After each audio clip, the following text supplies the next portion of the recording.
Multiply 819 by 87 using long multiplication. Start with the ones digit, 7.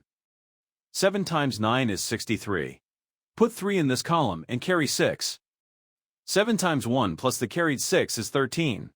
Put 3 in this column and carry 1. 7 times 8 plus the carried 1 is 57. The first partial product is 5,733. Now use the tens digit, 8. Start one place to the left.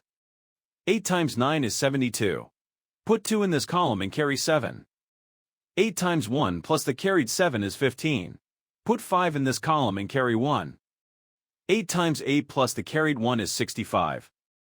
The second partial product is 65,520. Now add the partial products, working from right to left. In the ones column, 3 plus 0 is 3. In the tens column, 3 plus 2 is 5. In the hundreds column, 7 plus 5 is 12. Put 2 in this column and carry 1. In the thousands column, 5 plus 5 plus the carried 1 is 11. Put 1 in this column and carry 1.